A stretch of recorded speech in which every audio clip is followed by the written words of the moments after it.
Olá, pessoal, boa noite a todos. Nós estamos aqui para mais um bate-papo, para mais uma live. Olha só que bacana, hein?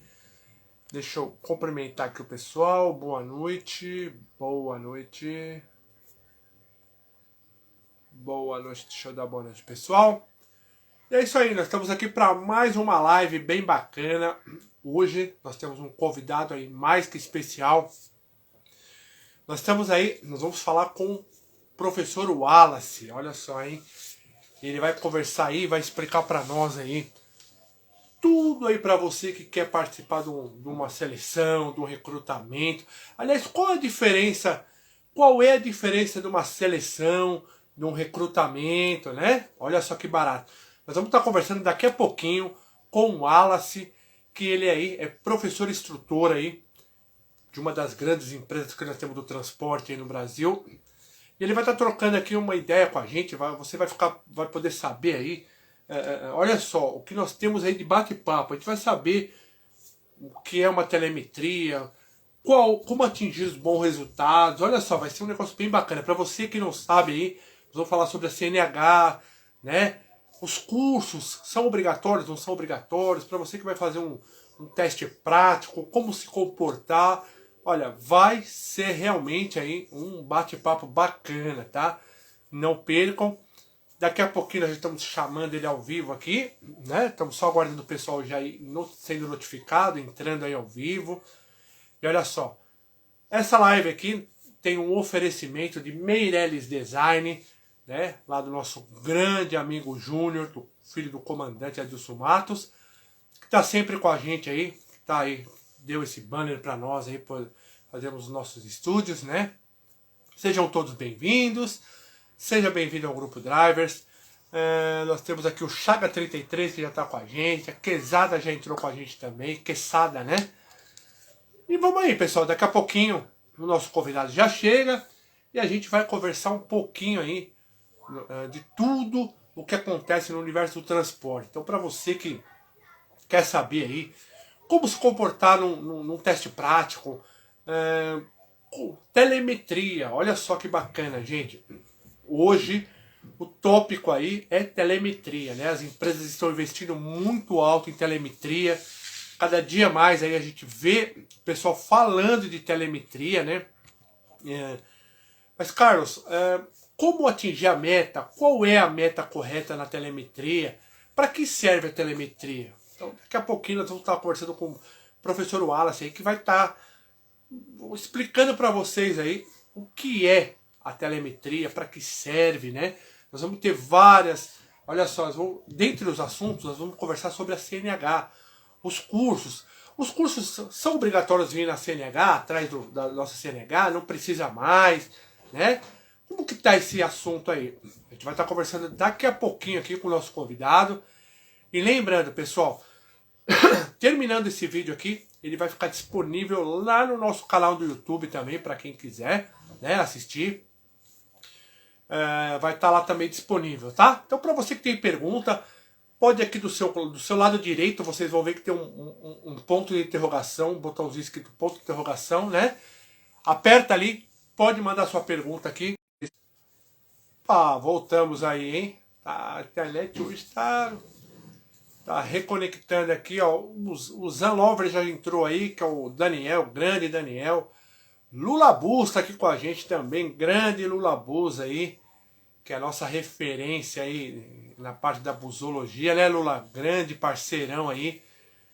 Nossa, o Lula é um grande parceiro que nós temos aí, um grande abraço. Lá de Hortolândia, bem próximo do Lima.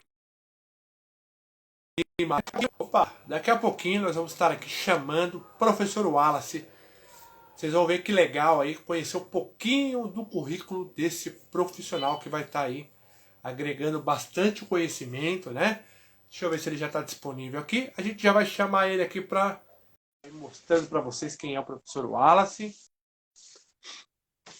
Já mandamos o convite para o nosso convidado. Vamos esperar ele entrar aqui. Opa, já está. Boa! Boa noite, guerreiro. Seja bem-vindo à nossa live. Boa noite, Carlão. Boa noite a todos. Tá me ouvindo bem, Carlão? Perfeito, Wallace. Como é que tá? Tá muito frio aí? Rapaz, Recife chove bastante, viu? Esse período é o Ei, período de muita chuva, mas não faz frio, né? isso Não que eu ia faz falar, frio. acho que vocês nem sabem o que é frio aí, né? Não. Aqui Imagina. 25 graus, o pessoal tá com casaco. Mas Nossa, frio, frio realmente a gente não conhece. Assim, a gente tem aqui no nosso Agreste, né, no Agreste Sertão, à certo. noite, à noite tem uma tendência a esfriar bastante, né? A gente tem aqui o Festival de Inverno. O Festival de Inverno fica na cidade de Garanhuns. Aí pega um frio bacana lá, na madrugada Ah, principalmente, né? que legal. Bom, Wallace, eu primeiro queria te agradecer demais aí por você ter aceitado o nosso convite aí, participar desse sabadão aqui, né? Falando um pouquinho com a galera aí. A nossa live deu uma travadinha, mas já voltou. Pessoal, se der uma travadinha por causa da internet aí, não sei o porquê, né? Permaneçam aí, tá? Ó, o Fernandes, a Fernanda, né? Deixa eu ver. Fernandes, tá falando aqui, ó. É que no Instagram é muito rápido. Hoje estava bem quente durante o dia. Olha aí, tá falando que estava bem quente, hein? Verdade. Bom, vamos lá, galera. Wallace, queria que você se apresentasse um pouquinho aí, falasse um pouquinho da sua vida profissional. Quem é o professor Wallace? Se apresente aí para a galera, por favor. Bom, pessoal, primeiro eu queria agradecer ao Carlão, né, pela essa oportunidade de estar batendo papo com ele. O Carlão faz esse trabalho extraordinário, que é um trabalho que influencia muitos profissionais do volante de uma forma muito positiva em todo o Brasil. Parabéns, Carlão, pelo seu trabalho, né? E o professor Wallace, né, assim, é mais conhecido porque eu passei pelo SESC Senat, né, como professor, e a gente fica rotulado, né, como professor. Então, assim fiquei mais conhecido como professor Wallace. Atuo também ainda, né, como professor, ministrando curso especializado numa empresa aqui da nossa região, a Educate Trânsito. Sou membro da JAR e do DENIT, julgando lá, né, as infrações de trânsito. Só aproveitando um pouquinho, Wallace, antes de você continuar aí, Certo? o que é o JAR aí? Já explica para a galera, só para a galera entender, rapidinho, só Isso. por cima, assim, quando a gente vai desmembrar isso daí. Isso. JARE é a Junta Administrativa de Recursos e Infração, né? Ali onde o pessoal se sentiu ali, de alguma forma, no direito de recorrer daquela infração, e aí entra com a petição, né? E acaba chegando até a gente para que a gente possa estar relatando e julgando ali, primeira instância e segunda instância, né? Na competência aí das infrações do DENIT. Atuo também, A gente Carlão. vai falar um pouquinho mais até, viu, Wallace? A gente vai falar um pouquinho mais a respeito disso, que eu acho muito legal isso aí. Eu queria que você continuasse falando um pouquinho da sua vida profissional. Certo. Sou membro também do Observatório Nacional de Segurança Viária, né? Ali junto com uma equipe belíssima em todo o Brasil, onde a gente trabalha a educação para o trânsito, né? E também sou instrutor de operações numa empresa aqui de transporte rodoviário de passageiros. Já há um bom tempo que a gente atua nessa área também, né? Trânsito e transporte é a nossa vida, é a nossa paixão, né? E é do trânsito e transporte que vem particularmente a alegria de viver, né? De sair de casa todo dia para trabalhar, satisfeito com a profissão que a gente escolheu. Verdade. Bom, Alice, para a gente começar aí, a entrar aí nos assuntos, aí eu recebi bastante perguntas aqui para você. Aproveitando que a gente já parou nisso daí, a gente queria falar a respeito. Você é um dos membros lá da Jari, então lembrando, pessoal, é, é, é, quando vocês se sentem aí, quando vocês abrem um recurso aqui, estou falando aqui na fórmula esdrúxula de falar, né, para o pessoal entender. Quando vocês se sentem lesado, aí, quando você é autuado, aí você faz uma defesa e vai lá para o Jari, que é onde nosso amigo é um dos membros. Lembrando que não é ele que julga, né? É uma equipe, então passa na mão dele e passa na mão de vários representantes ali, né, Wallace? Isso. Então, não pensa que pô, foi ele que. Não, não. Calma, passa né? E eu queria que você falasse um pouquinho mais desse trabalho seu aí junto à Jari, Wallace. O trabalho de julgamento é um trabalho que eu acho até que a gente deveria ter menos recursos, né? Porque muitas das vezes os recursos são tão sem fundamento, sabe? São recursos que eu acho que seria mais óbvio o próprio cidadão reconhecer e pagar a sua multa, enfim, aceitar a sua penalidade com mais coerência, porque começa a encher ali ah, tanto relato, tanto recurso desnecessário. Eu entendo que se o cidadão ele cometeu uma determinada infração, só cabe a ele reconhecer e pagar, né? E, enfim, e diminuir essa burocracia toda, né? Porque a gente recebe um monte de recurso ali para estar julgando, para estar relatando, e muitas das vezes é perca de tempo. Na verdade, é um direito que o cidadão tem, óbvio, um direito que todos nós temos, mas cabe também um pouquinho da consciência do próprio cidadão. Olha, eu errei, e hoje, né, com o próprio órgão aderindo aí o SNE, né, o SNE, o cidadão fazendo adesão também, então ele pode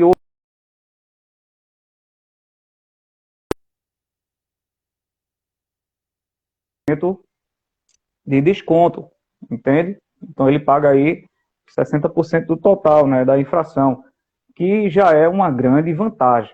A gente tinha 20% até a data do vencimento, hoje ele reconhecendo a infração, ele não entrando com recurso de maneira alguma, ele já tem aí esse desconto de 40%, né? Então, mais uma oportunidade para que o cidadão reconheça aquela infração e a gente diminua essa burocracia, né, desnecessária, lembrando que, claro que é um direito do cidadão, mas às vezes as pessoas querem entrar com recurso, avancei o semáforo vermelho, né, eu avancei o semáforo, olha, se você sabe que você avançou o semáforo, por que entrar com recurso? Se você avançou deliberadamente, né, porque quis. Então, olha, reconhece, paga aquela infração, encerra o assunto e parte para a próxima. É bem complicado, né, Wallace? Porque nós temos aí hoje, vamos falar a nível Brasil, né? Nós temos aí, infelizmente, mesmo com todas as campanhas, com o Observatório Nacional de Segurança Viária, várias campanhas que nós temos aí, ainda infelizmente, nós temos aí o índice de mortalidade aí, as vítimas de acidentes de trânsito muito alto no nosso país, né?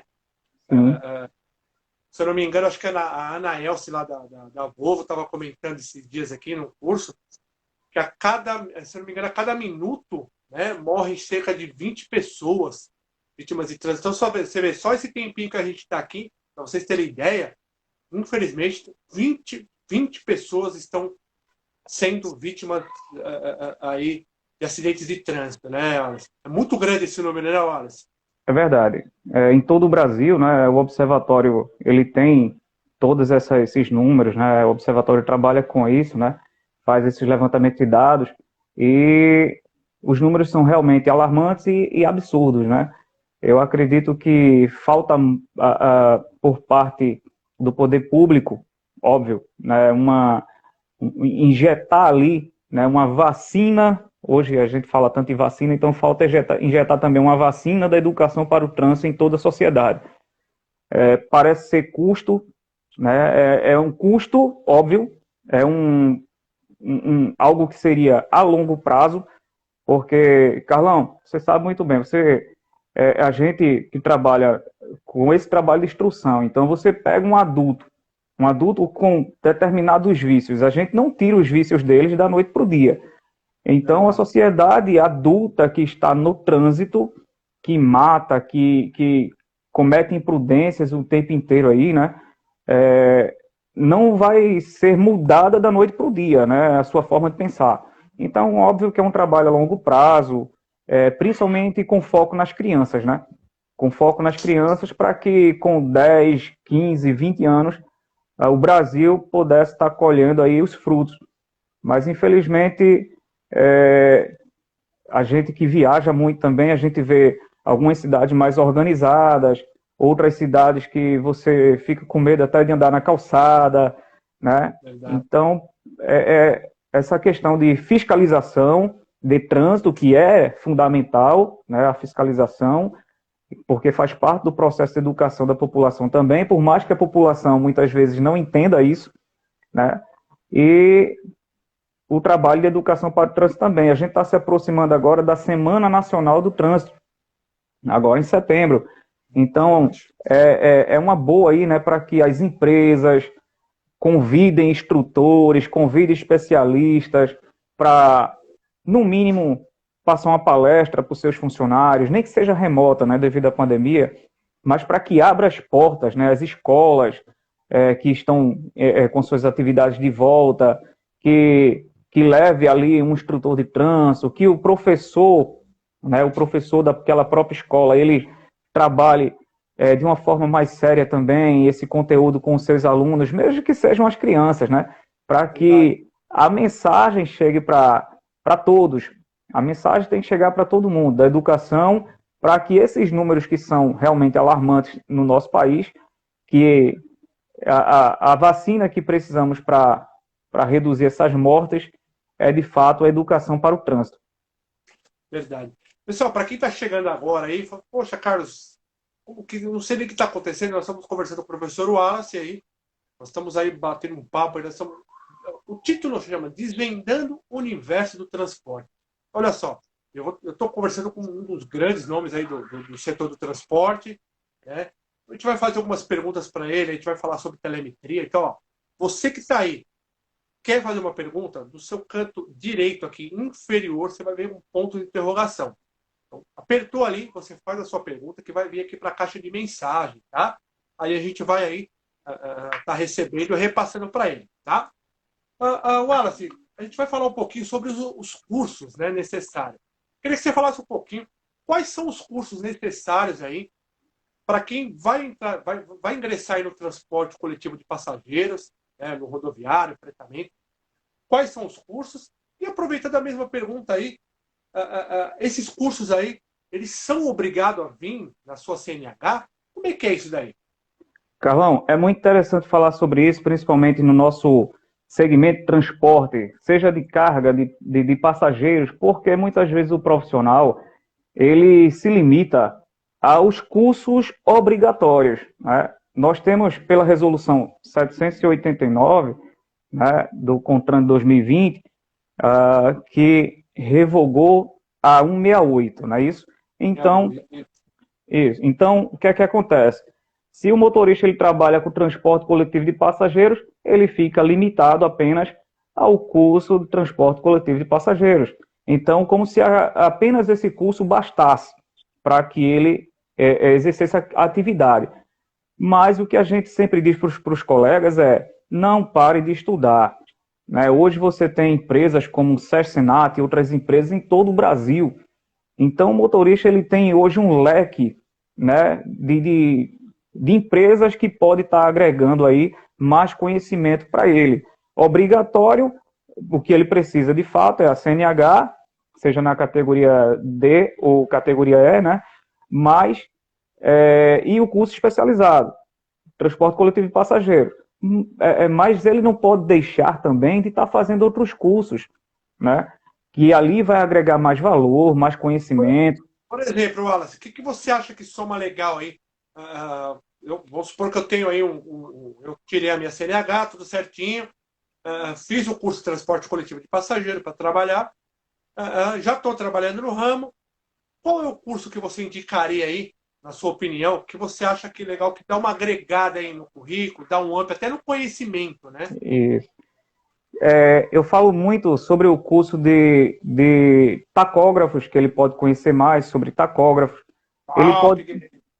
Ele pode conhecer mais também sobre prevenção de incêndio, né, tendo em vista que pode acontecer um acidente, um incêndio ali, um pequeno incêndio, e muitas vezes o motorista não sabe nem como utilizar o extintor, que é um equipamento obrigatório, né, no transporte de passageiros, está ali do lado dele, mas ele não sabe como utilizar. Então, é importante fazer um curso de prevenção de incêndio, Um curso além do curso tacógrafo, prevenção de incêndio, tecnologia embarcada, fica mais atento ao que tem de novo no mercado, e essa é uma das grandes preocupações hoje que a gente tem, porque quando a gente está num teste prático, num processo seletivo, né, a gente vê muito essa carência do candidato em não ter domínio da tecnologia. É como se o tempo fosse passando e ele, muitas vezes, quer ser profissional apenas pelo tempo. Diz, olha, eu já tenho 20 anos de profissão, mas isso não basta. O tempo é importante, que traz experiência, traz rodagem, traz segurança, mas ele precisa estar atento ao que tem de novo nas tecnologias. Você pega um veículo hoje, Volvo, Scania, Volkswagen, enfim, qualquer marca dessa, ela vem com determinadas tecnologias embarcadas que são recentes. O motorista que tirou sua CNH na década de 70, que está na ativa, ele precisa estar atualizado a isso, né? Então, tecnologia embarcada é muito interessante também. Agora, Carlão... Professor, antes de a gente partir aí para outra pergunta aí que já está emendada aí, o tacógrafo, cara, eu gosto de bater nessa tecla aí, porque quando eu vou ministrar cursos ou quando eu vou ministrar palestras, né, eu ainda vejo que o profissional do transporte ele ainda é muito carente no tacógrafo. Nós temos aí, infelizmente, muitos profissionais, não só a nível profissional, mas as empresas também. Tem muitas empresas aí, por exemplo, tem algumas empresas aqui em São Paulo que não deixam aí o motorista mexer no tacógrafo, né? Então, quando ele vai operar uma linha rodoviária aí, ele já sai aí de dentro da garagem com o tacógrafo aferido, o tacógrafo aí já inserido, um lacre, e ele não tem acesso ali, né? Ele só vai ter acesso se for parado numa fiscalização, né? E muitas vezes eu já vi aí, eu já acompanhei uma blitz aí de fiscalizadora e eu vi que realmente tem muitos profissionais que não sabem mexer no tacógrafo, né? E é uma dó, né, professor? Porque o tacógrafo ele é algo que está ali na cabine, ele é de uso obrigatório e ele também é obrigatório o domínio ali do motorista, né, o professor Wallace? Isso. O preenchimento é muito simples, né? Muitas vezes o pessoal fica querendo inovar no preenchimento do disco tacógrafo, mas não pode, não deve, porque tem que seguir o que está na resolução 92 de 98, a resolução do CONTRAN. Fora do que está escrito na resolução, compete infração de trânsito por parte do agente da autoridade de trânsito, né? Agora, a gente tem que ficar atento também que essas questões das empresas muitas vezes partem de um erro da própria empresa. Coloca um auxiliar de tráfego para preencher o disco tacógrafo e aquele auxiliar de tráfego que preenche não tem domínio do preenchimento e entrega para um motorista o disco já dentro do tacógrafo, né, preenchido errado. Exatamente. Muitas vezes pode até não estar nem encaixado da maneira correta. Então, o correto é que o motorista, o ideal é que o motorista tenha esse domínio, que ele faça o preenchimento e coloque na gaveta da maneira correta. Para isso é necessário que ele tenha esse treinamento, né? É simples, mas como é algo também que muitas vezes o motorista aprende de um com o outro, né? De um para o outro ali e acaba ficando aquele telefone sem fio e passando a mensagem errada e o preenchimento não sendo da forma correta. Mas é por isso que é importante o motorista fazer um curso de tacógrafos e conhecer de fato o próprio agente da autoridade de trânsito. Para ele fiscalizar, ele só pode fiscalizar, só deve fiscalizar, se ele tiver curso específico de tacógrafo fornecido pelo fabricante, conforme a própria resolução. Então, assim, é importante o domínio, né, dessa ferramenta para que tudo ocorra bem ali, né? Carlão, seguindo aí a questão do curso especializado, eu gosto de chamar a atenção o seguinte. Professor, já entrando nessa pergunta aí, que eu sei que é bem polêmica, assim, porque para quem não tem aí o conhecimento com as leis, né, que ele mexe, está entrando uma resolução, sai outra, até para quem é instrutor mesmo, para quem trabalha com isso, muitas vezes, quando começa a decorar aquela resolução ali já está sendo substituída por outra, né? Os cursos da CNH, né? Nós temos ainda empresas, vou falar a nível Brasil, que ainda exige do candidato aí e ter os cursos atrás da CNH, né? Por exemplo, a gente faz o curso de transporte coletivo de passageiro, vem lá atrás da sua CNH todos os cursos aí que você tem aí disponível. Hoje, é obrigatório isso daí? Não é? Como está funcionando, professor? Então, Carlão, é importante que os instrutores aqui presentes, né, acabou de chegar aqui o instrutor da empresa Vera Cruz aqui de Recife, o Adilson Seja Júnior. bem-vindo, Adilson. Então, é importante que os instrutores, agentes fiscalizadores, as empresas fiquem atentas. Eu estive em Campina Grande na semana passada e eu vi um fato. Ou seja, o motorista ele renovou a CNH e a CNH dele veio sem os cursos especializados no campo de observação.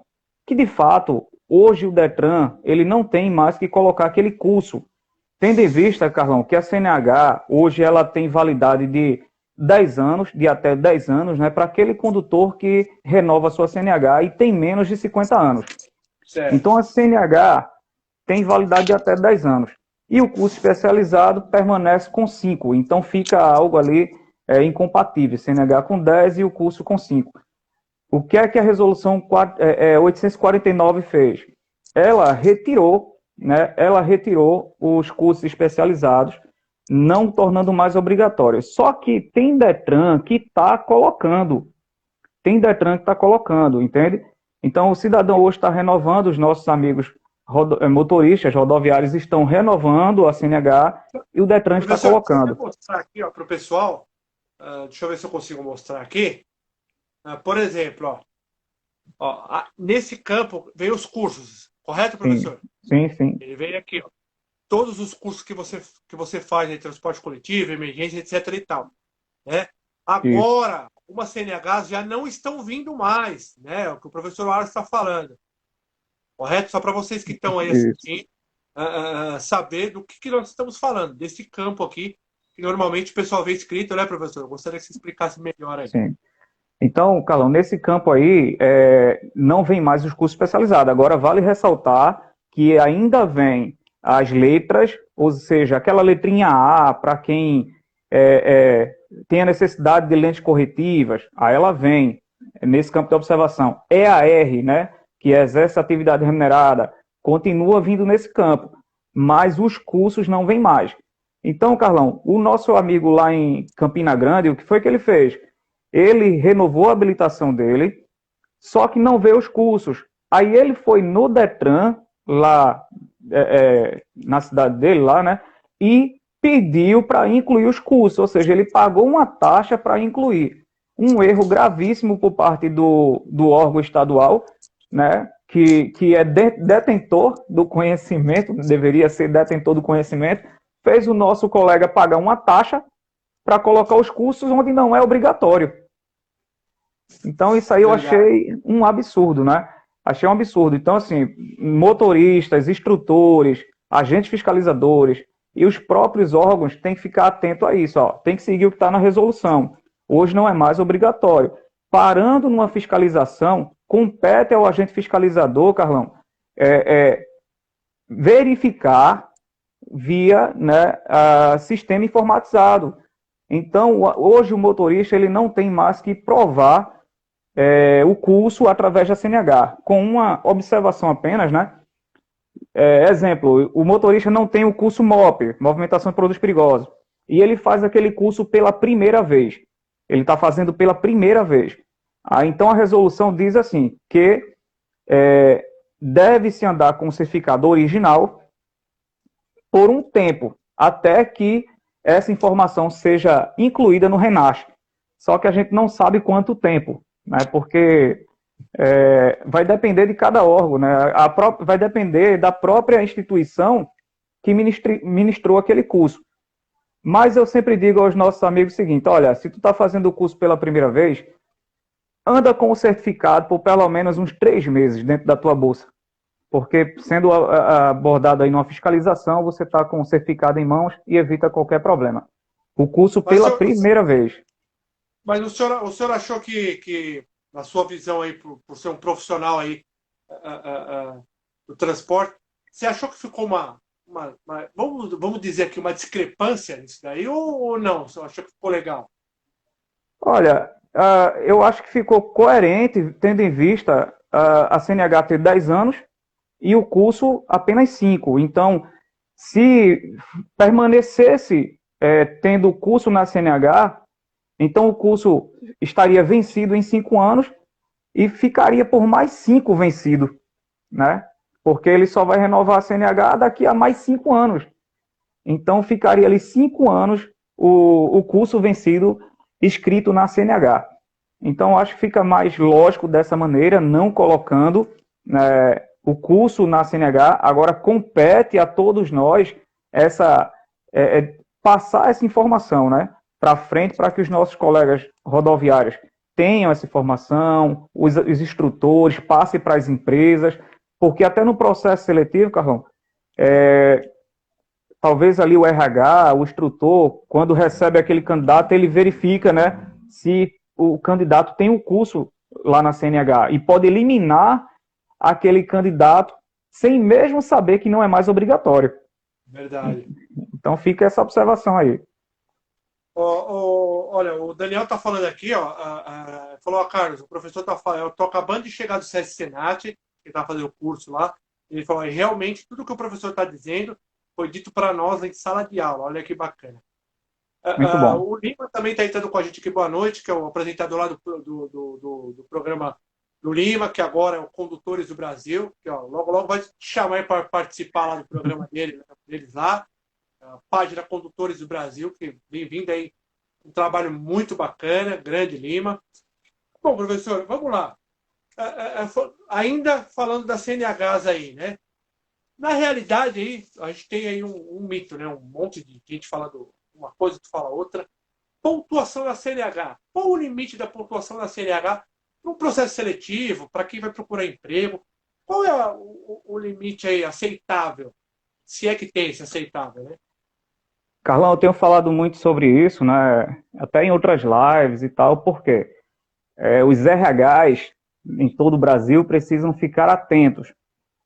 Tem RH, claro que muitas vezes isso parte até de decisão da diretoria da empresa, mas como é que eu posso hoje eliminar um candidato porque ele tem 7 pontos na CNH, tendo em vista que tem empresa que só aceita que o candidato tenha 4 pontos na CNH para poder contratá-lo, só aceita se ele tiver até 5 pontos.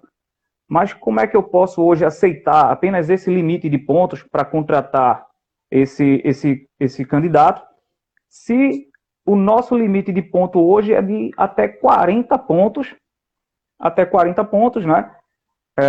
E ainda podendo ter até mais 30 pontos, né? E com um detalhe, Carlão, vários Detrans, né, alguns Detrans, posso falar até aqui para o Pernambuco, eles não suspendem a CNH por ponto. Então já tem um bom tempo aí que ninguém tem a CNH suspensa por ponto. Então, assim, o RH precisa ficar atento. Olha, claro, não é pela visão de não suspender por ponto que eu vou aumentar essa margem de ponto para contratar um motorista. Mas, pelo fato de ter até 40 pontos, por que eu só vou contratar um motorista se ele tiver até 5 pontos? Então, muitas vezes, essa empresa ela pode estar perdendo um excelente profissional. Ela pode estar perdendo, né? Talvez esse limite de pontos poderia ser maior, né, para não deixar esse profissional passar. Acredito que 4 pontos, 5 pontos é muito pouco ponto para se contratar um motorista. Verdade. Hoje. E aproveitando aí que o senhor está falando aí a respeito de processo seletivo, né? A pessoa tem muito aí seleção, recrutamento. Qual a diferença de seleção e recrutamento? Então, Carlão, vou te responder, mas eu queria também abrir aqui um parênteses sobre a questão do ônibus articulado, né? Certo. Ainda falando da CNH, aquele mito que a gente teve há um bom tempo do ônibus articulado, se era categoria D, se era categoria E, né? E hoje Até hoje com... ainda tem bastante gente, até hoje ainda tem muitos profissionais aí que ainda bate nessa tecla ainda, né? Que ainda tem essa dúvida, né? É verdade. Então, hoje a gente tem por encerrado esse assunto, né? Tendo em vista a resolução 789 do CONTRAN, em seu anexo primeiro, e está lá agora escrito, né, que o ônibus articulado é categoria D, e é uma informação que a gente tem que Que passar legal, para os nossos professor. amigos, né?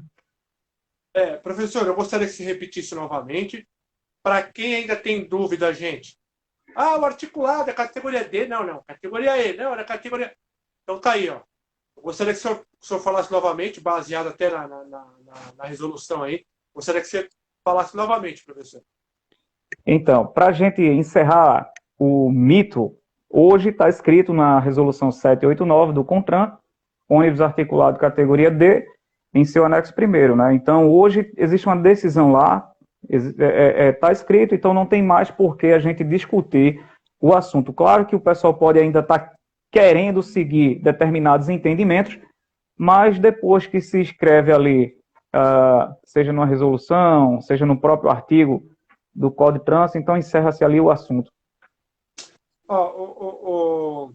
Professor, antes de a gente ir para outro tema aqui, eu tenho aqui uma pergunta do pessoal do Clube dos Rodoviários. Aliás, um grande abraço, obrigado por estar na live com a gente aqui.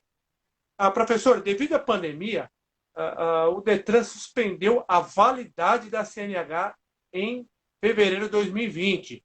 Você sabe dizer se já voltou ao normal ou ainda o estado de Pernambuco ainda está sem validade? Então, cada estado ficou com sua própria designado a retomar os seus prazos, cada estado. Pernambuco lançou uma portaria agora, que eu não tenho onde qual a portaria, eu tenho ela aqui no meu material, e já está retomado a normalidade, né? Já está retomada a normalidade aqui em Pernambuco já, para a renovação da CNH. Sim, sobre a questão... Já tem que ficar atento aí, né, professor? Isso, então sobre a questão do processo seletivo, né? Recrutamento e seleção, é importante que os candidatos fiquem atentos desde o processo de recrutamento. Eu estive lá em Teresina e, por coincidência, um candidato, né, estava ali na agência entregando o currículo.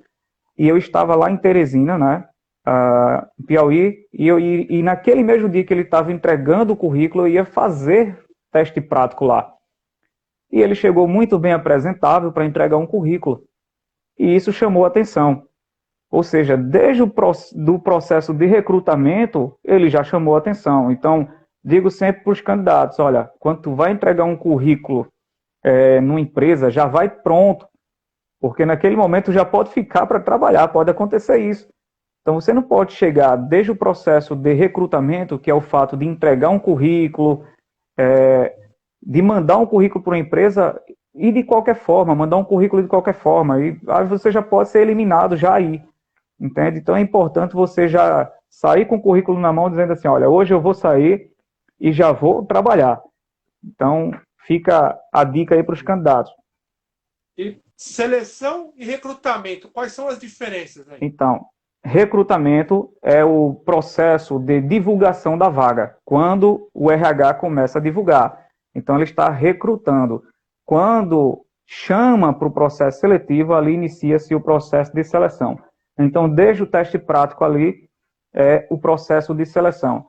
Eu costumo dizer também, né, que o instrutor é peça-chave na empresa, né, porque passando pelo instrutor, segue todo o processo seletivo, né.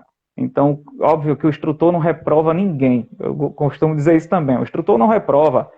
Se o candidato chega lá, fizer tudo direitinho, obviamente que o instrutor vai dizer, olha, apresenta para a empresa, temos aqui um excelente profissional. Então, o instrutor apenas faz uma mediação ali, né, encaminhando aquele profissional para o RH para seguir o trâmite de contratação. Ok. Então, já aproveitando que nós estamos falando, nós estamos aí no campo da seleção, do recrutamento, pessoal que vai mandar currículo, Olha só, pessoal, a gente conversou com vários profissionais de RH, empresas grandes aí, e nós estamos conversando agora com a parte de instrução, né? Então, veja bem, a gente vai fazer novamente essa pergunta e nós vamos ter um outro campo de visão, né? Para o pessoal que vai mandar currículo, professor, quais são as informações que devem ser colocadas nos currículos? Quais são as informações que não devem ser colocadas? Currículo em mídia. Queria que você falasse um pouquinho desse universo aí, para o pessoal que está assistindo aí. Então, Carlão, o pessoal tem pecado um pouco sobre isso aí. Muitas vezes vai numa lan house ou pede para um sobrinho fazer, pede para alguém fazer, ou ele mesmo faz esse currículo, né? E não fica tão atento à questão do tipo de letra, né? Às vezes usa uma letra muito que decora demais, fantasia demais aquilo ali e não torna o currículo tão legível. Acontece também da questão da aproximação, né, da margem do currículo, a foto, coloca uma foto ali de redes sociais, que não é uma foto muito bacana, né? Ah, o ideal mesmo seria o currículo sem foto, né? O ideal mesmo seria o currículo sem foto, mas as empresas, elas têm muito essa questão de receber, olha, eu prefiro o currículo com foto, mas o processo seletivo, de fato, não deveria ter foto, para que não houvesse nenhum pré-julgamento daquela foto, entendeu? Não deveria ter. Mas as empresas preferem realmente receber o currículo com foto. Então, o candidato tem que ficar atento ao período de trabalho que ele tem que colocar. Muitas vezes ele coloca ali, trabalhei em tal empresa, X empresa, e ele não diz o período. Isso é ruim. O que chama atenção, de fato, para o selecionador é aquele período que ele está colocando. Ele coloca a empresa, coloca o período e bota uma descrição básica ali, olha, exercia tal atividade nessa empresa. Porque isso dá um brilho ali no currículo, né? Quando a pessoa lê, o selecionador lê, diz, olha, já tem uma informação pequena, mas que já preenche bastante coisa. Quando chamar para entrevista, é só fazer o complemento ali diante do selecionador. O Então, ou currículo em seja, mídia, você está me dizendo que o currículo pode ter muito cheio de firulinha, de negocinho, tem que ser o mais simples possível. isso. Às vezes, quando é mulher, né, a mulher às vezes manda o currículo com borda com flores e tal. Não, eu acho que não precisa. O que interessa de fato são as informações sendo mais básicas, né? Os cursos. Não adianta eu botar um currículo de motorista para uma empresa querendo ser motorista, colocar ali, tem um curso de garçom. Então, assim, é interessante que ele coloque os cursos voltados àquela determinada vaga que ele almeja, entende? Ó, eu tenho até uma pergunta em cima do que você está falando aqui, ó, do Daniel Dani Bus. Ele está perguntando assim: eu sou obrigado a colocar. Ah, tá, agora que eu entendi a pergunta dele. Ele está perguntando assim: se é obrigado a colocar os dados pessoais, por exemplo, está mandando um currículo com CPF, RG, data de expedição, essas coisas, não se torna. Ele tá perguntando, pelo que eu estou entendendo aqui, não torna o currículo vulnerável, porque você vai mandar o currículo para um monte de lugar. De repente alguém pode usar essa informação. De jeito algum. Não, não precisa, né? O que o candidato precisa estar atento é o telefone. Ele precisa colocar ali, que é uma dificuldade hoje até do próprio RH. O candidato coloca dois telefones, dois contatos, o RH liga para um, aí o candidato, aí dá, esse número não existe, por exemplo. Quando liga para o outro, é de um tio distante. Aí como chamar esse candidato? Então ele precisa de fato ficar atento apenas ao telefone. Ele pode colocar ali, pode não, deve colocar o endereço, porque para a empresa é importante essa informação, saber onde é que ele reside, mas os documentos pessoais de forma alguma. Apenas ficar atento ao telefone, o WhatsApp, se tiver, coloca lá, ó, esse meu contato é o WhatsApp. Então ele pode botar o símbolo do WhatsApp, né? Já fica bastante interessante. Se ele achar também interessante colocar uma rede social, até a depender da vaga, ele pode colocar o LinkedIn, pode colocar o Instagram. Isso chama atenção porque o selecionador vai lá e vê a página dele e pode até entrar em contato por sua rede social se não conseguir o contato por telefone. E detalhe, professor, já aproveitando aí, para quem gosta de colocar nas redes sociais besteira, aqueles. Minha rede social é minha, escrevo o que eu quero, ok. Né? Mas tomem cuidado, né, professor? Porque Verdade. se você tem interesse de entrar numa empresa, uma empresa de nome, ou mesmo que não tenha nome, né? Se você tem aí. O pessoal vai olhar as redes sociais, né? Verdade. Ele tem que ficar atento a isso. Isso a gente sempre comenta nos treinamentos, né? Porque rede social hoje pode te contratar ou pode te demitir. Então, o pessoal Verdade. tem que ficar muito atento a isso também. Então, olha só, professor, a gente vai entrar na parte de teste prático. Aí nós vamos falar com um especialista aqui, cara, e nós vamos explorar essa enciclopédia aí, hein? Falando em teste prático, né? A gente vai até fazer aí um apanhado aí. Quando eu vou fazer um teste prático, eu queria que você falasse um pouquinho da forma da pessoa se apresentar. Tem muita gente que tem 30 anos aí de motorista, está acostumado aí a fazer esse tipo de trabalhar com aquele veículo. Quando ele chega no teste prático ali, dá uma travada, o carro balança, né? A gente sabe que cada estrutura avalia uma coisa. Afinal, o que é avaliado quando você está ali, por exemplo, o senhor aí, o que é avaliado realmente? Carlão, desde o primeiro momento que ele chega, ele já está sendo avaliado, principalmente na parte comportamental, né? Uma determinada vez, eu fiquei na portaria da empresa aguardando os candidatos chegarem. Isso eu tinha combinado até com o porteiro para ele não falar nada. Quando os candidatos começaram a chegar, e ali a gente começou a se entrosar, eles até pensavam que eu ia fazer teste junto com eles. Eles não sabiam que o instrutor estava lá na portaria. Então, eu estava lá na frente, conversando com eles, como se nada tivesse acontecido. Quando a gente entrou para começar o nosso processo seletivo, eu me apresentei como instrutor. Eu fui lá no RH, peguei meu material, voltei e me apresentei como instrutor. Olha só, então, professor, desculpa interromper o senhor. Então, quando a gente fala aqui nas lives, cuidado com a rodinha de conversa, gente. Cuidado para você que está ali esperando para ser entrevistado. Cuidado com as coisas que falam. Olha aí o que ele está me falando agora. Alguns instrutores, por exemplo, ele, tem por hábito tentar conhecer o candidato se misturando a eles. Olha aí, hein? Que sacada. Pode continuar, professor. E o que chamou a atenção foi justamente o comportamento, né? Porque naquele momento, você sabe muito bem, essa rodinha lá fora, antes de entrar, o pessoal começa a entrevistar um ao outro, né? E ali um entrevistando um ao outro, você trabalhou com a empresa, quanto tempo? Você sabe quem faz teste prático aqui na empresa? E eu ali ouvindo, quando a gente entrou, eu falei para eles, olha, vejam a importância de ser profissional o tempo inteiro. Vejam a importância. Então, quando você está na condição de um veículo, por exemplo, né, a importância de você se manter profissional e não falar o que não deve de maneira alguma.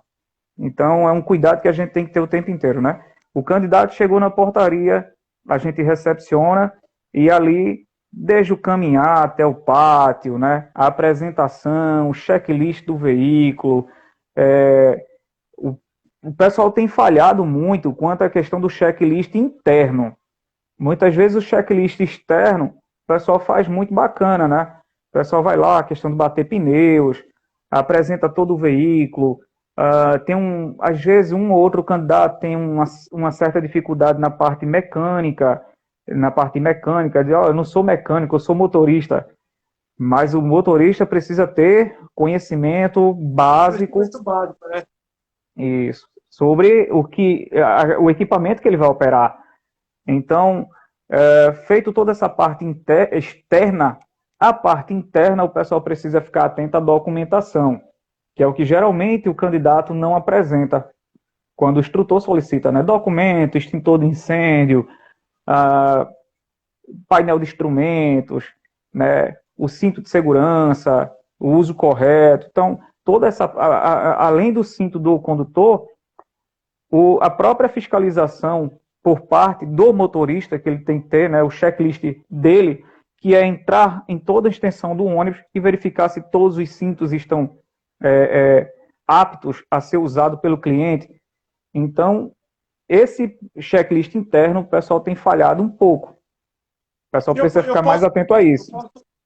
Eu posso pedir para o instrutor orientações durante o processo? Ou eu não posso ficar falando com o instrutor? Qual que é o ideal aí? Então, Carlão, os instrutores precisam ter a mente mais aberta também, né?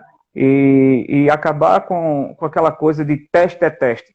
Eu acho que isso tem que acabar, né? O instrutor tem que ter um pouco de empatia com aquele candidato, observar aquele candidato que está um pouco mais tenso.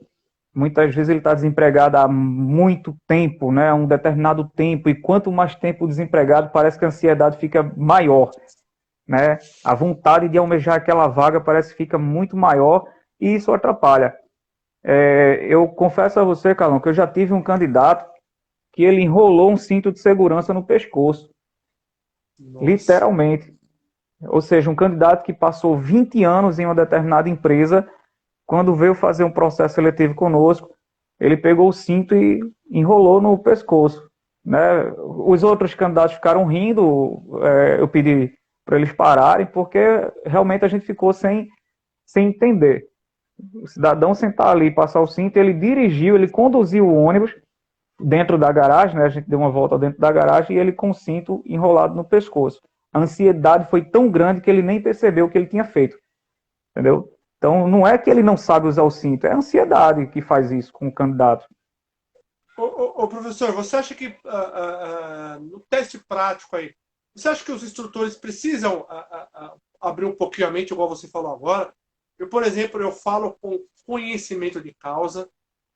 Quando eu vou fazer um teste prático com uma empresa, como candidato, quando o instrutor me conhece das redes sociais, eu sou reprovado. Olha só, hein? Olha só, eu não costumo falar isso, mas estou falando aqui na live que a gente está falando. Eu já fui em umas 3, 4 empresas aí, onde eu tenho noção do que eu fiz. E quando o instrutor me conhece das redes sociais, ou me conhece de algum lugar, eu não sei se ele se sente ameaçado. E aí ele fala, Carlão, eu não preciso nem te avaliar, mas eu fico sabendo lá na frente que eu fui reprovado. Entendemos, Carlão, que isso é insegurança, né? Porque na empresa ao qual eu trabalho hoje, estou como instrutor, queria eu que viesse vários instrutores, chegasse instrutores, Sérgio Wallace, tem aí uma oportunidade para trabalhar de motorista, as portas estão abertas, porque a certeza de estar tendo do lado ali um companheiro profissional que vai colaborar da melhor maneira possível para a empresa, né? E a insegurança faz com que isso aconteça muito nas empresas. Posso afirmar também, Carlão, que eu já passei por isso, mas eu acho desnecessário isso que acontece, né, por parte de alguns colegas. Os colegas precisam entender, aqui a mensagem para os instrutores, né, a mensagem direta. Os colegas instrutores precisam entender que somos parceiros, ora a gente está de um lado, ora a gente está do outro. Então, isso não deve existir de maneira alguma. De maneira alguma. De fato, uma insegurança. Você sabe, professor, que eu fui numa determinada empresa aí, que não está aqui para falar nome, né, para denigrir ninguém. E eu confesso para você que eu fui fazer ali o processo seletivo ali para motorista, né, na época de pandemia. E eu fui o mais disfarçado possível, falando com menos pessoa possível para ver se ninguém me reconhecia. E eu fui bem, cara, eu fui no teste prático, eu vi que o instrutor não me falou nada, eu falei, bom, ele não me conheceu, graças a Deus. Fiz tudo o processo, e aí a hora que eu estava ali naquela entrevista com o instrutor, né, que ele senta ali para te passar o feedback, como é que foi, o que a empresa quer. Eu ali, tem um rapaz aí que já era motorista da empresa, e ele falou assim, pô, seu Carlos, o senhor aqui na empresa, o senhor veio ministrar treinamento? Aí eu falei, lascou tudo. Aí eu falei, não, eu vim pleitear uma vaga aqui, tô concorrendo com todo mundo. Cara, eu olhei para a cara do instrutor, o instrutor falou assim, olha, eu te conheci de algum lugar. Bom, ali eu já imaginei que eu já tinha sido reprovado e não foi o que foi realmente o que aconteceu. Eu, infelizmente, fui reprovado, né? E assim, eu fico muito triste, sabe, o professor? Porque a gente que está do outro lado, a gente que é profissional sério, a gente sabe a importância de ter do lado ali um profissional ali que tenha noção, né, que vai somar. Então a gente sabe que essa falta de segurança aí hoje. A gente está falando dos instrutores, mas é em geral, né? Hoje nós temos aí muitas pessoas aí que são inseguras, né? Aí, em ajudar as outras pessoas nesse aspecto aí. E está batendo de acordo com o que o senhor está falando, né? O senhor também já passou por isso daí. Sim. Então, aí vai, a gente falando ainda nesse universo, né, da instrução, né? No seu ponto de vista, o que você avalia na empresa? O que você acha que é legal? Olha, isso daqui eu avalio, esse outro aqui eu já não avalio porque acho que não tem nada a ver. Dá uma dica para a galera aí. Então, Carlão, o teste prático, né, ele não pode ser muito fácil. Óbvio que você vai para determinada empresa, você diz, olha, o teste lá é muito difícil. Mas existe um objetivo no teste prático e o candidato precisa estar ciente disso. É um processo avaliativo. Agora, não é nem ético nem lógico quando o instrutor ele reprova o candidato por detalhes bobos, né? Existe tanta coisa para ser avaliada, a parte comportamental, que é fundamental hoje. Então, não é vantagem o instrutor eliminar um candidato por detalhes pequenos. Ah, ele bateu num cone, merece ou não ser reprovado? Depende. Depende. Que manobra estava sendo realizada? Depende da manobra que estava sendo realizada. Qual é o objetivo? O instrutor precisa ter um objetivo naquela manobra que está sendo realizada, né? Porque hoje você vai para determinadas empresas, coloca lá um slalom, né? Coloca lá o 8 para o pessoal entender, aquela zigue-zague que é feita ali com o ônibus, vai de frente, vem de ré num tempo só, e muitas das vezes aquele candidato está ali um ano, exemplo, um ano sem pegar no ônibus, você coloca ele para fazer uma manobra dessa, é difícil para ele ser aprovado, difícil. Então você pode estar observando ali, como eu sempre observei, o grau de concentração dele, né, a forma com que ele fez o deslocamento com o veículo, a forma que ele colocou a ré, engrenou a primeira, seja no veículo com câmbio, seja no veículo automatizado, o Comfort Shift, o OptiCruise, independente do veículo, entende? Se ele deu uma pancadinha ali na transmissão, então você observa tudo isso aí. Você faz essa análise geral, né? E talvez aquela batidinha no cone fique até passe em branco. Né? Talvez alguns colegas não entendam o que eu esteja dizendo. Não, bateu no cone, está reprovado. Bom, esse é o seu campo de visão. A gente respeita o campo de visão de todas as pessoas, mas existe uma gama de situações para ser observada. Então, a partir do momento que eu recebo aquele currículo, agora, eu pego o candidato, você recebe o candidato, e ele está novinho, acabou de sair de uma determinada empresa, no mesmo segmento ao qual ele está sendo testado, então, óbvio que ele ali, ele tem mais habilidade, né? Porque ele já está, nem esfriou a cadeira, né? Ele acabou de sair de uma empresa, está indo para outra. Então, ele está com a habilidade bem apurada, diferente daquele outro que está há um bom tempo já parado. Então, o instrutor tem que observar tudo isso aí. Professor Wallace, essa pergunta eu não posso deixar de fazer ela. Eu vou te perguntar, o profissional sem experiência, como que você vê isso? Nós temos aí, infelizmente, muitos profissionais aí que estão se formando, né? E não tem aonde adquirir a primeira experiência. Como vai ter a primeira experiência se não tem quem dá a primeira experiência, né? O que você vê aí a respeito desse assunto? O candidato, hoje, na verdade, as empresas elas têm que estar atentas à escola de formação. Vale muito a pena a empresa investir em escola de formação. Isso valoriza o próprio trabalho do instrutor, isso valoriza o trabalho do RH, né? Você tem ali um profissional que vai ser extremamente treinado, vai ser capacitado, vai ser moldado pela empresa. Então, uma porta a ser aberta aí para quem não tem experiência é a escola de formação, seja no transporte coletivo urbano, seja no rodoviário, é ficar atento, até transportadoras, né? A gente vê as transportadoras hoje com escola de formação, para o segmento aí de carga. Então, o pessoal tem que ficar atento à escola de formação. Outra porta que pode se abrir é para o transporte autônomo, né? Iniciando transporte autônomo ali e conhecendo o mundo, porque você entra para o transporte autônomo como freelance, né? Você inicia como freelance e aí, de repente, a empresa te dá aquela oportunidade para assinar a sua carteira.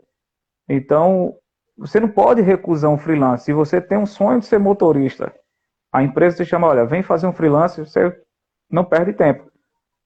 E o freelance é muito comum, bem sabemos, no transporte de fretamento, no transporte de turismo, né, no turismo. Acontece muito aí de convocar o pessoal para freelance. Então já é uma forma de você estar, de fato, assinando sua carteira profissional e engrenar de vez no segmento. Verdade. Professor, a gente vai entrar agora na área de tecnologia, vamos falar um pouquinho sobre tecnologia, né? A gente sabe hoje que a gente vive falando, né, que o setor do fretamento, do turismo, rodoviário, do transporte de cargas também, hoje a gente ainda tem aquela barreira profissional e tecnologia, né? Nós temos aí hoje, quando você começa a aprender aí uma tecnologia embarcada diferente, ela já está sendo lançada outra, né? E muitas vezes você vai fazer um processo seletivo numa empresa, o carro ali é automático, né? O câmbio seco, o pessoal fala. Você vai fazer outro, é o OptiCruiser, e por aí vai, né? A gente sabe que a tecnologia, hoje, ela está chegando mais rápido do que para quem está estudando, né? E é uma nova realidade, né, professor? Quando a gente fala de telemetria, para quem não conhece, veja bem, pessoal, para quem não conhece, continua com o pensamento atrasado que a telemetria é o dedo duro. Aí o pessoal fala do tacógrafo, né? O tacógrafo é o dedo duro. Não, ele não é o dedo duro. Ele, usando o equipamento de forma correta, você vai ter um aliado ali. Quando a gente fala de telemetria, o pessoal fala, não, a empresa quer saber onde eu estou, quer saber o que eu faço, eu piso no freio 10 vezes, se eu assobio, eu não posso fazer nada. Hoje nós temos aqui, eu estava conversando com o seu Fernando, ele está com o proprietário da Beija-Flor, e ele faz trabalho para a Buser, com os ônibus dele, e a Buser aí colocou umas câmeras ali dentro da cabine, né?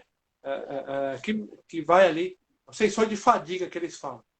E o pessoal acha que, né, não, é para pegar o motorista para mandar embora, né? O pessoal já tem esse pensamento ainda um pouco atrasado. Eu queria que você falasse um pouquinho da telemetria, para que ela serve, o que é, né? Qual é o limite desejável. Eu queria que você falasse um pouquinho desse universo aí. Fica à vontade. Carlão, eu tenho dito ao pessoal nos treinamentos seguintes, a telemetria ela vem no mesmo ritmo do próprio tacógrafo. O tacógrafo, quando iniciou na Europa para monitorar trens, né? E depois, quando veio para o Brasil, veio para fiscalização, para o monitoramento, na verdade, de transporte de produtos perigosos. E hoje o tacógrafo alcança, né, os veículos de transporte de passageiro acima de 10 lugares, também os veículos de carga acima de 4.536 quilogramas, e o transporte escolar, de um modo geral. Então, o tacógrafo... Para quem não sabe, a telemetria ela já é usada há um tempo, por exemplo, pelo pessoal da Fórmula 1, né? Para quem não sabe. Né? Isso. Então, veja que o tacógrafo vem nessa linha e agora a gente vem com a telemetria. E o motorista, ele olha para a telemetria como olhava para o tacógrafo há um tempo, né? Ele diz, olha, a telemetria é para me entregar, é para dizer para a empresa o que eu faço. De fato é. Então, o que eu digo para o motorista é, olha, se tu és um excelente profissional, a empresa está vendo através da telemetria um excelente profissional. Então, ninguém precisa dizer que você sabe operar o veículo. A empresa já está vendo isso através da telemetria. Então, como você bem trouxe, Carlão, a telemetria é um dos principais aliados hoje que o motorista tem.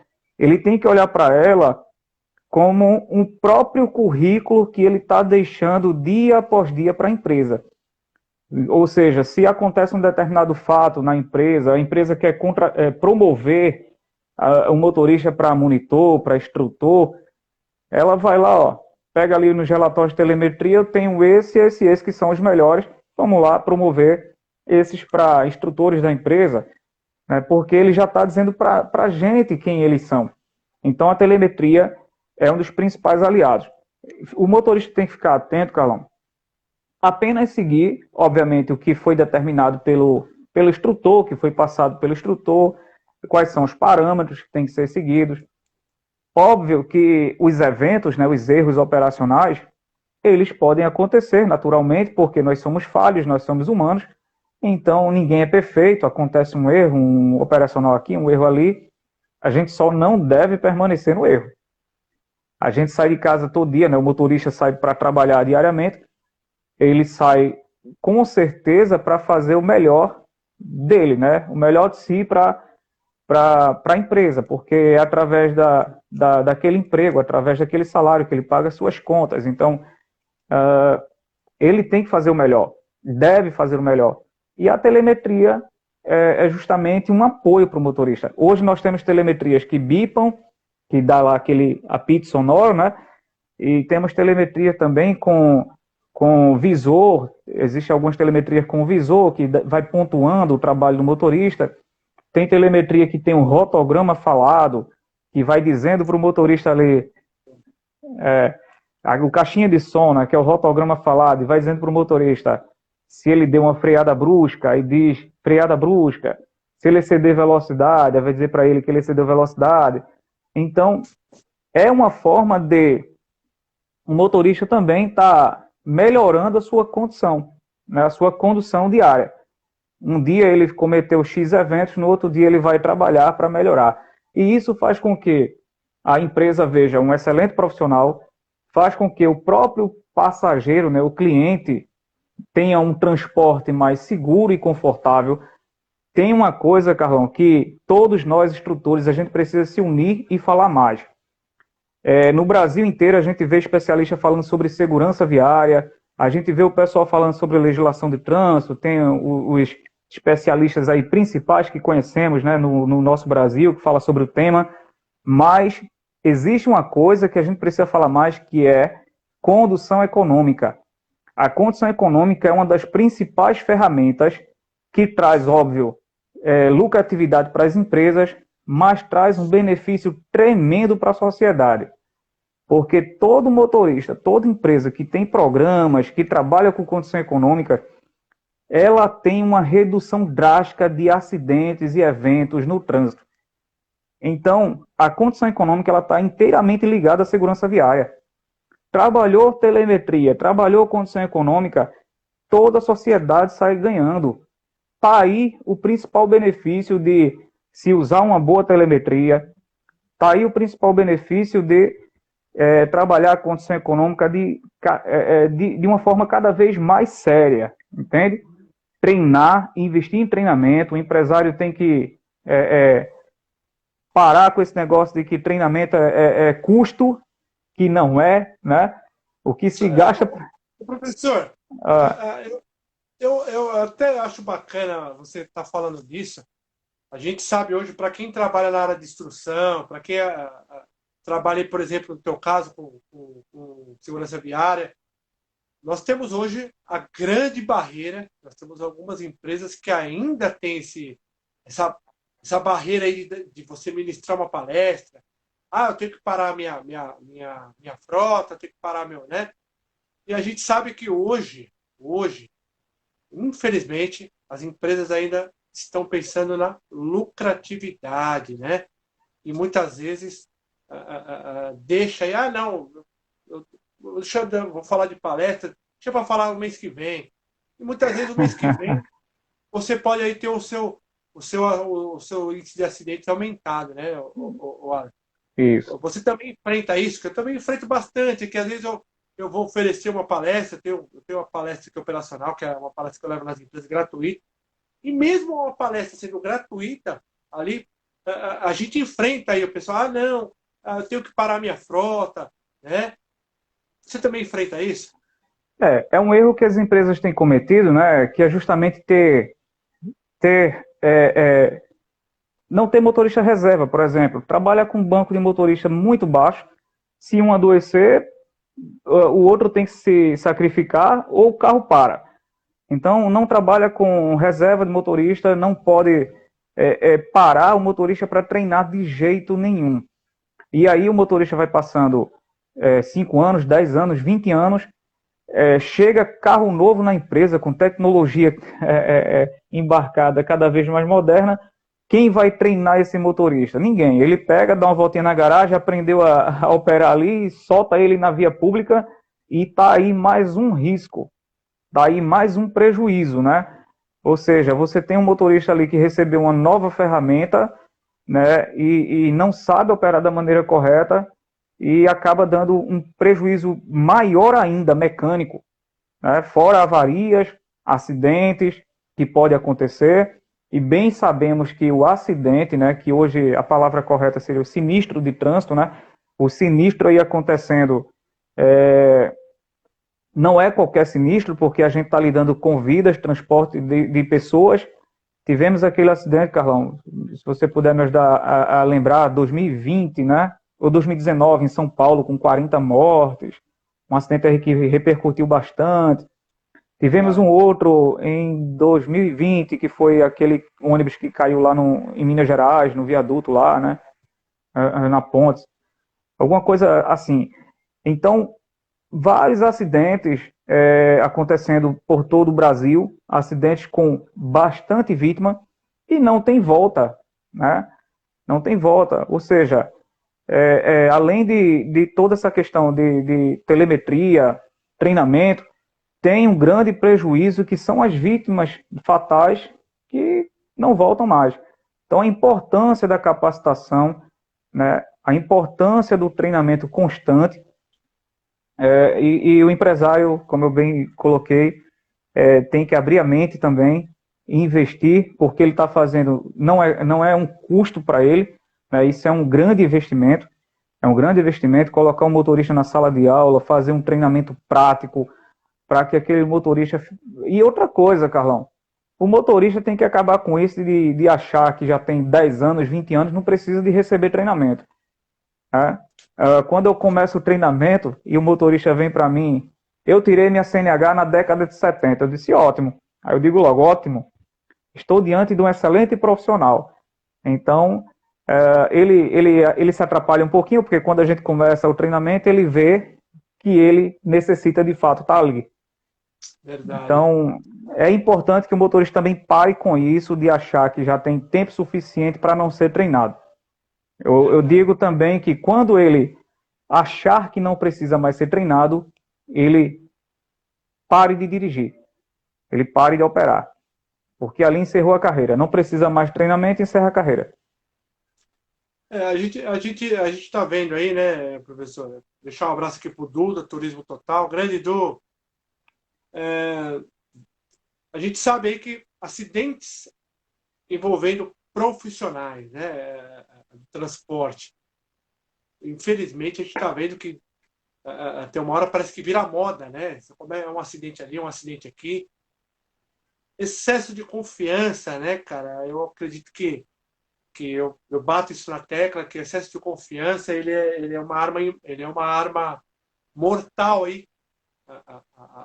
Coloca a favor, infelizmente a favor, né? Quando você estava falando agora em excesso de confiança, a gente sabe que quando aquele motorista fala assim, olha, eu já sei de tudo, esse é um motorista que vai lhe causar um acidente, que vai, infelizmente, colocar a vida dos passageiros em risco, né, o professor?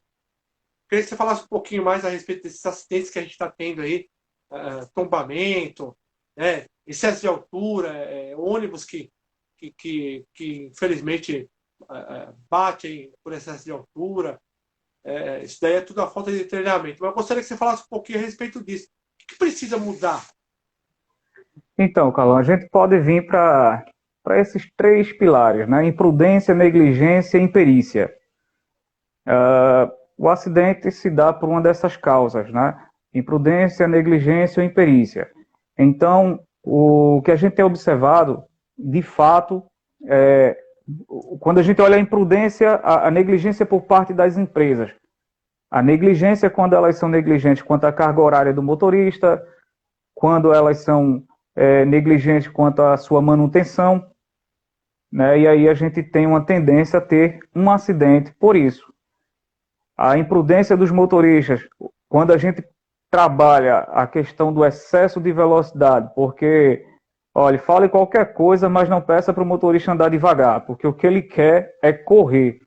Quando a gente fala sobre excesso de velocidade, a gente está pisando no calo dele, né? O motorista quer chegar em seu destino rápido, mas a gente sempre fala que dá para chegar no local de destino rápido fazendo a coisa certa. Não precisa cometer imprudências para chegar.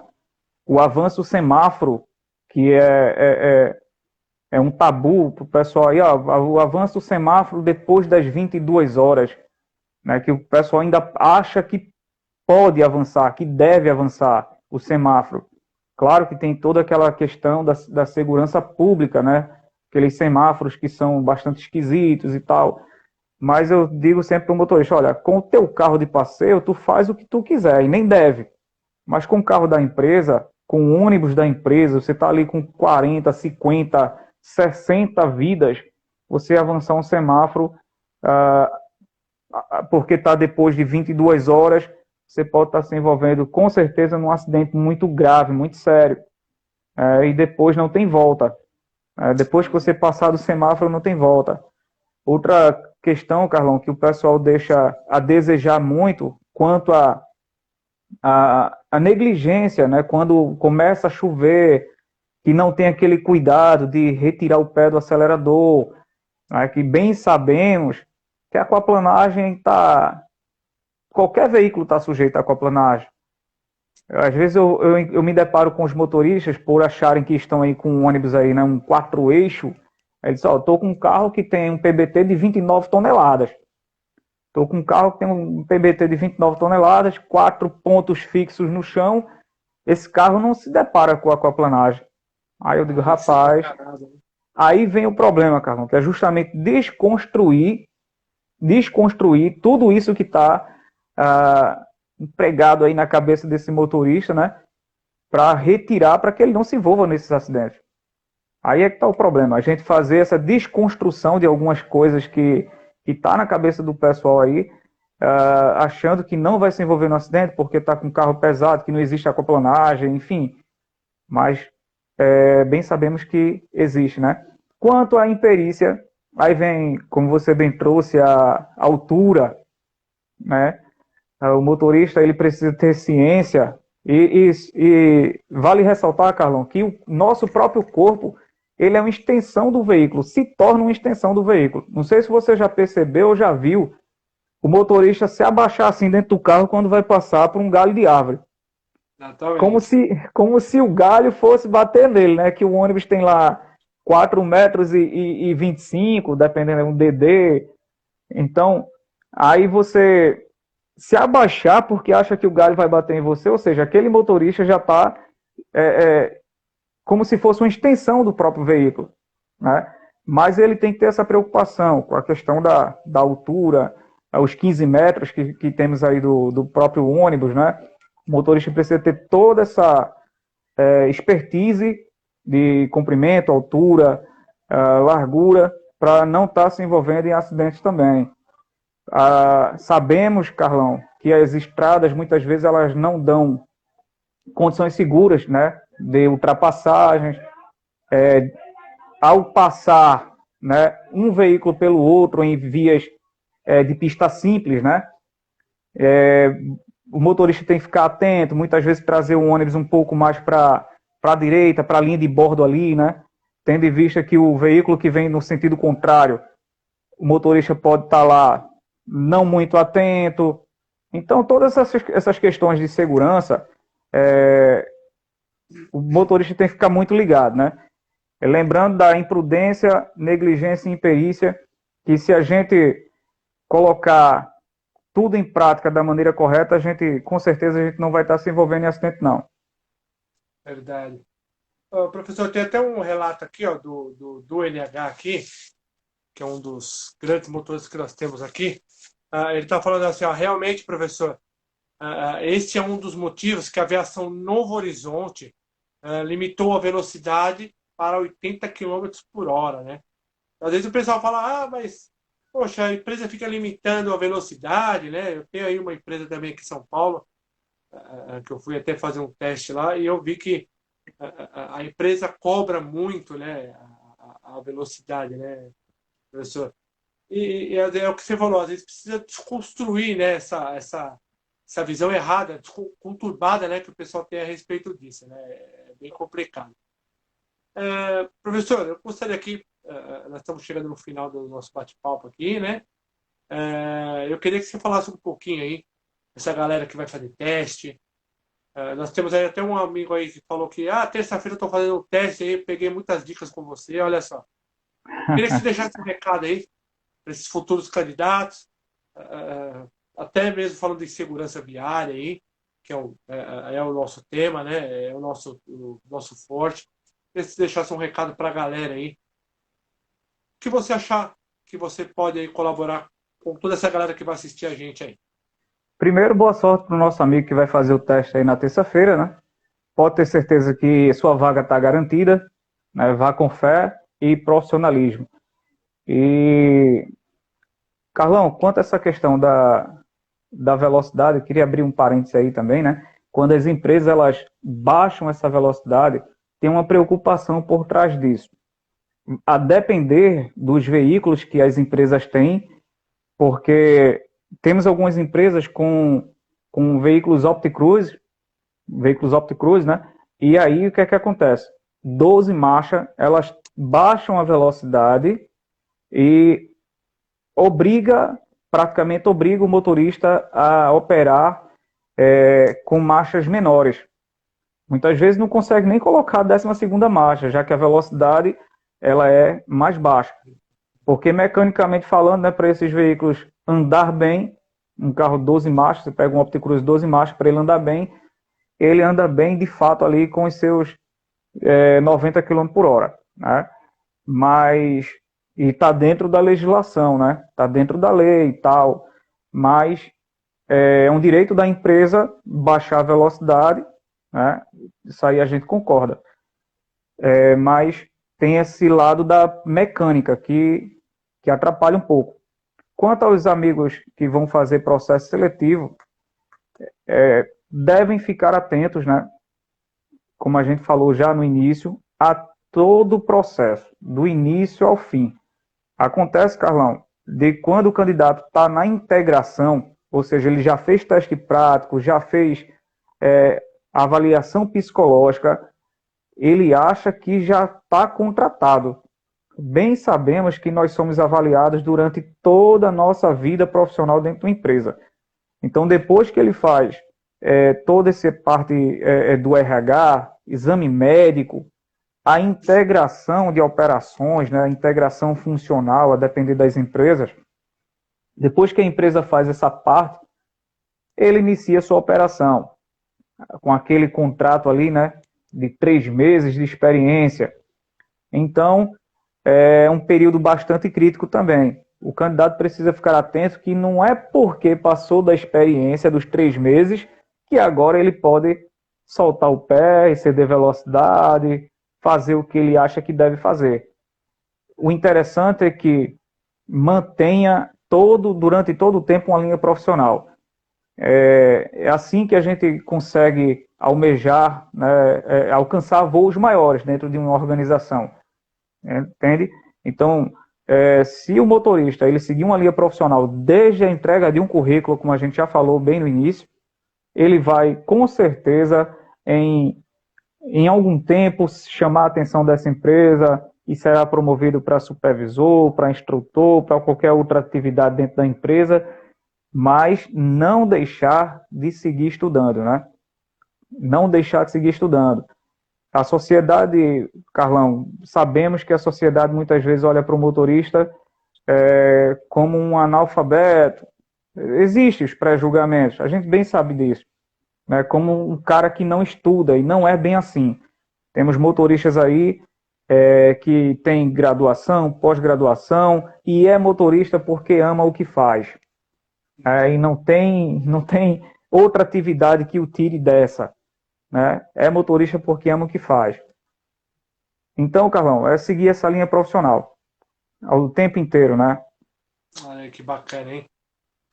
Professor, eu queria te agradecer aqui, obrigado por ter aceito aí falar com a gente pelo sabadão, né? Que a gente sabe que sábado o pessoal costuma estar tranquilo aí. Mas eu queria te agradecer, obrigado por ter aceito falar um pouquinho com a gente aqui. A gente vai voltar numa próxima live. Nós vamos aí, eu quero falar aí com você um pouquinho, professor, sobre segurança viária. Quero bater um pouquinho mais nessa tecla aí. E também falar um pouquinho mais sobre a telemetria, né? Para a gente desvendar um pouco mais, aí o pessoal ter noção como que é a operação, né? Como que é feito aí toda a parte, né? Para ter um sucesso bacana. Muito obrigado, Isso. professor. Deus abençoe sua semana. Para quem quiser aí, te achar nas redes sociais, aí como é que faz? Ó, Carlão, só para a gente encerrar também, né? Eu queria agradecer por estar aqui com você. A gente bateu um papo aqui com temas diversos, né? Mas a gente pode estar fazendo algum trabalho aí com temas específicos. Tem todo um campo para ser explorado na legislação de trânsito, mecânica, telemetria, condição econômica. Nós temos uma área aí tão abrangente que muitas vezes a gente nem percebe o quanto de assunto que a gente tem para debater. Assuntos Verdade. importantes e profissionais.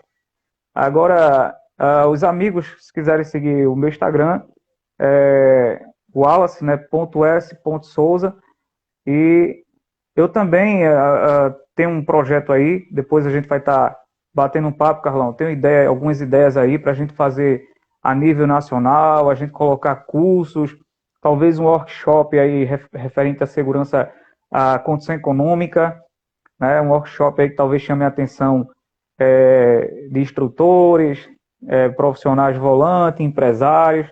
Então a gente tem todo esse campo para a gente explorar. Agradeço demais por estar aqui com você e estamos sempre à disposição aí para a gente estar trabalhando junto. É isso aí, garoto. Obrigado aí. Fica com Deus e até a próxima aí, se Deus quiser. Valeu, Carlão. Tchau, Um tchau. grande abraço, guerreiro. É isso aí, pessoal. Olha aí, a gente conversou aí com o professor Wallace, falou um pouquinho sobre telemetria, falamos um pouquinho sobre segurança viária, né? Falamos um pouco de tudo, né? Para vocês terem ideia aí. A gente vai voltar com os temas aí específicos, porque é assunto aí para a gente passar a noite aqui, principalmente telemetria, é um campo muito, muito longo aí. Às vezes as pessoas têm essa visão de telemetria, que a telemetria é algo para atrapalhar o motorista e não é. Né? Hoje é uma realidade, as empresas trabalham com a telemetria. Para você que sabe trabalhar com a telemetria, você tem emprego em qualquer lugar. Né?